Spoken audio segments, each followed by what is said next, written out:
You know that feeling when your whole world shifts in a single moment? When something so small, a photo, a text message, a glance, suddenly makes everything you thought you knew feel like a lie. That happened to me on a Tuesday, regular Tuesday. I was scrolling through Instagram while eating leftover pizza, half watching some Netflix show when I saw it. But before we get there, hit that subscribe button if you haven't already. Trust me, you're going to want to hear how this ends. And drop a comment. I read every single one. My wife Sarah had been acting different, not dramatically different, not movie different where she's suddenly wearing red lipstick and coming home late smelling like cologne. No, this was subtle, the kind of different that makes you question your own sanity. Little things. Her phone face down on the counter when it used to be face up. Taking calls in the other room.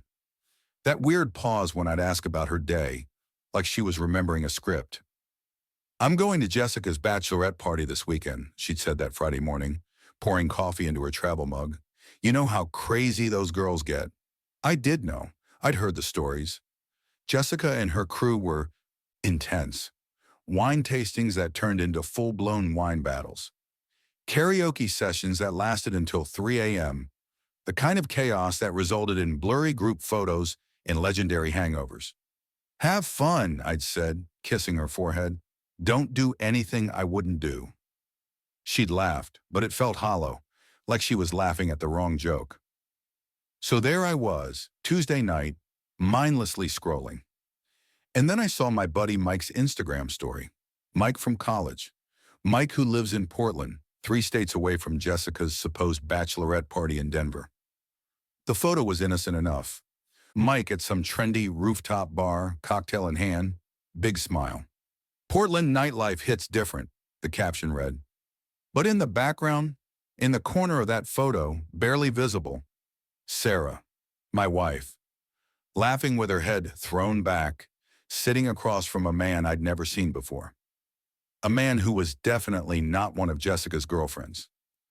I stared at that phone screen until my eyes burned. Screenshot, zoom, enhance. Yeah, it was her. The little scar on her chin from when she fell off her bike as a kid. The way she touches her earring when she laughs. The dress I'd watched her buy 2 months ago. My first instinct? Call her. Demand answers. Storm out and drive to Portland like some jealous psycho. But something stopped me. Maybe it was the way she'd been acting. Maybe it was the fact that she'd lied so casually, so specifically. This wasn't spontaneous. This was planned. So I made a different choice. I decided to wait, to watch, to gather facts. The next morning, she came home with the perfect hangover story, messy hair, dark sunglasses, complaints about Jessica making everyone do tequila shots at midnight. How was Portland? I asked casually, pouring her coffee. She paused, just for a split second. What? Portland. You said Jessica was thinking about moving there. Did you guys talk about it? Oh, yeah, we might visit sometime. Another pause. Actually, we mostly talked about her wedding drama. You know how she gets. Lie. Smooth, practiced lie. That's when I knew this wasn't a one-time thing. Nobody gets that good at lying overnight. Over the next few weeks, I became someone I didn't recognize. I started paying attention to details I'd always ignored. Her work schedule. I actually called her office once just to check. Sarah? Oh, she's in that client meeting in Seattle today. Seattle. She told me she was working late at the office. I checked our credit card statements. Cash withdrawals I couldn't account for. A hotel charge in a city she'd never mentioned visiting. I even drove by her sister's house one Thursday evening when she said she was helping with the kids. Her car wasn't there. Her sister was posting Instagram stories from her book club. The evidence piled up like snow. Quiet, accumulating, undeniable. But the real breakthrough came from her phone.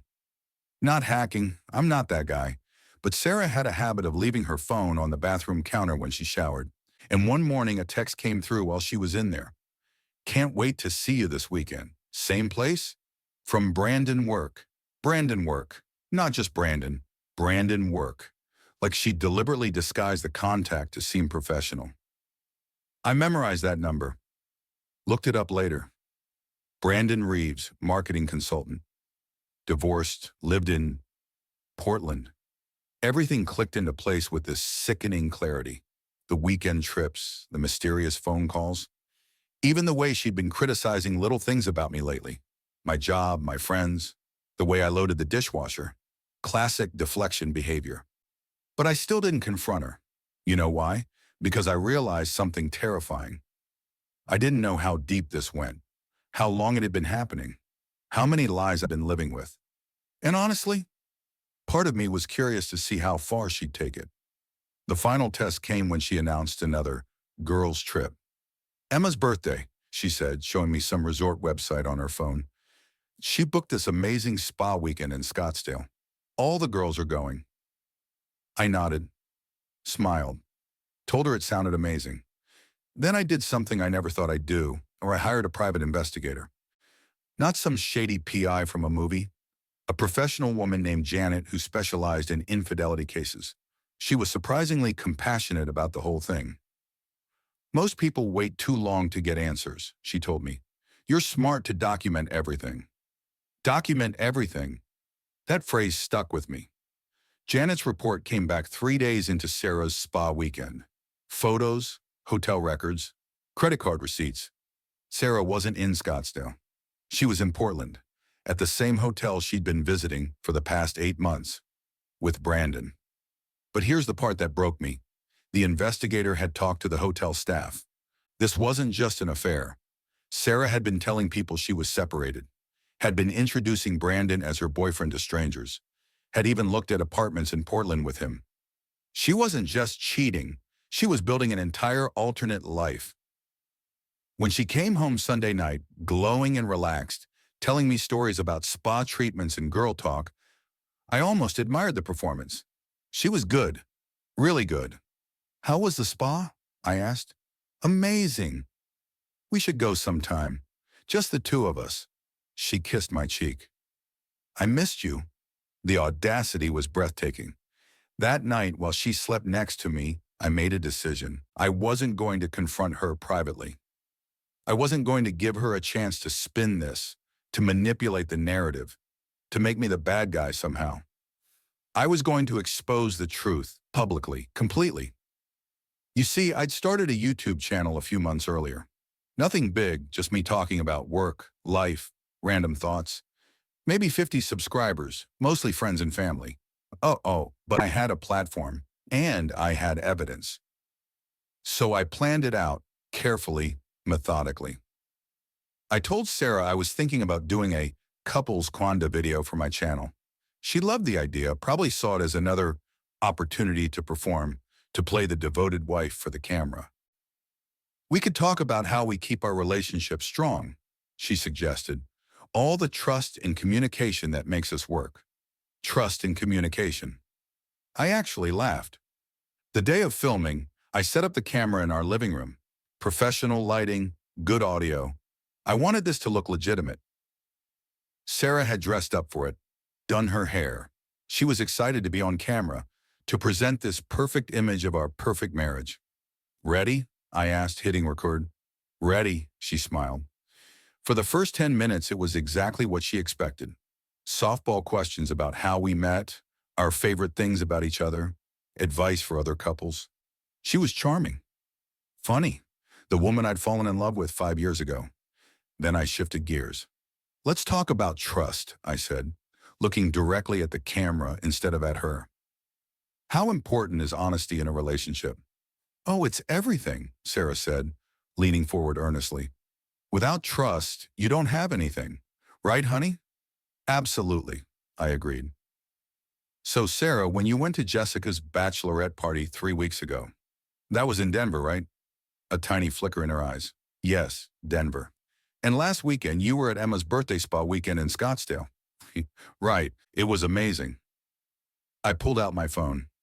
That's interesting, because I have some photos here that tell a different story. The color drained from her face, but she kept smiling for the camera. What do you mean? I held up the first photo, Mike's Instagram story. This is you in Portland 3 weeks ago, at a rooftop bar with Brandon. She stared at the photo. I watched her mind racing. trying to calculate, trying to find an explanation.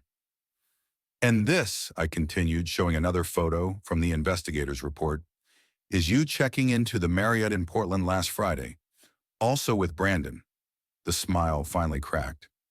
"Turn off the camera," she whispered. "No," I said calmly. "Let's keep going. Let's talk about Brandon Reeves, marketing consultant, your boyfriend of 8 months, the man you've been building a life with while lying to my face every single day." She stood up abruptly. "This is insane. You're being insane." "Am I? Because I have hotel receipts, Sarah. I have credit card statements. I have witness statements from hotel staff who know you as Brandon's girlfriend. I have records of apartment viewings in Portland." Her face went through this incredible transformation, the mask slipping completely, the sweet, loving wife disappearing and revealing someone I'd never seen before. Someone cold, calculating. "You hired a private investigator?" She wasn't asking. She was stating, "You've been spying on me? I've been discovering the truth. There's a difference." "This is sick," she said, pointing at the camera. "Recording me without my consent, violating my privacy." "Your privacy?" I couldn't help laughing. "Sarah, you've been living a double life for almost a year. You've been lying to me, to our friends, to both our families. You've been stealing from our joint accounts to fund your secret life. And you're worried about privacy?" That's when she snapped. "Fine," she shouted. "Fine. Yes, I've been seeing Brandon. Yes, I've been lying. But do you want to know why?" She turned to face the camera directly, her composure completely gone. "Because you're boring, David. You're safe and predictable and boring. You come home, you watch Netflix, you eat the same dinner every night. You haven't surprised me once in 3 years. Brandon makes me feel alive. He takes risks. He travels. He actually wants to experience life instead of just existing." The honesty was brutal and liberating. "So why didn't you just leave?" I asked quietly. That stopped her. For the first time, she looked uncertain. "Because," she struggled with the words, "because leaving is hard. Divorce is messy. This was easier." "Easier for who?" "For everyone. You seemed happy enough. I was getting what I needed. Everyone wins. Except I wasn't winning, Sarah. I was living a lie. We both were." She slumped back onto the couch, deflated. The fight went out of her as quickly as it had flared up. "What do you want?"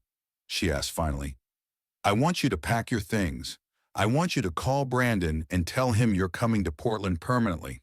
I want you to stop pretending to be someone you're not. And this video," I looked at the camera, still recording. "This video is going to show people what real betrayal looks like. How someone can lie to your face for months while building an entirely different life. How the person sleeping next to you can be a complete stranger. You can't post this, please." But I could see in her eyes that she knew I would. "Comments are turned off," I said. "But I think people deserve to know that this kind of deception is real.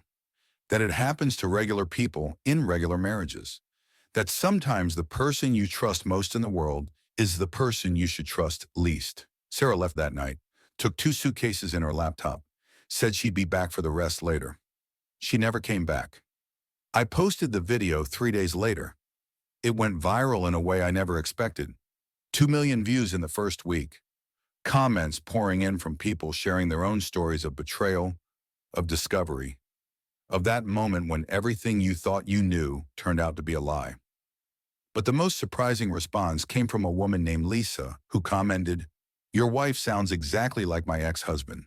Same patterns, same justifications, same fake life. Thank you for showing that victims of deception aren't just naive.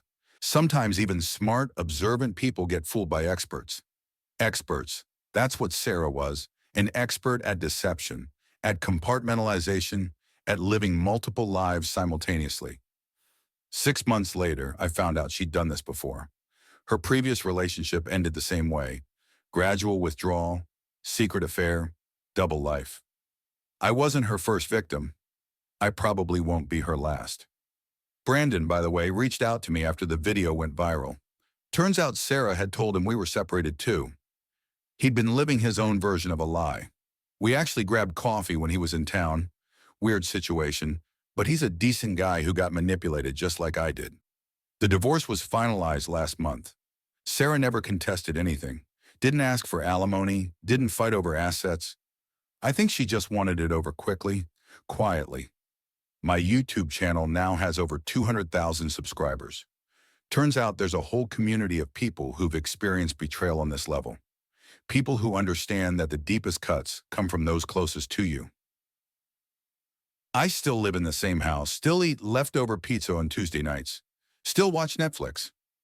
But I'm not the same person who trusted blindly, who ignored red flags, who chose comfort over truth.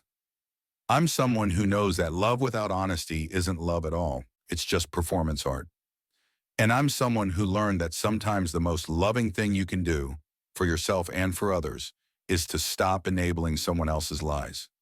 If you've made it this far, drop a comment below. Share your story if you're comfortable.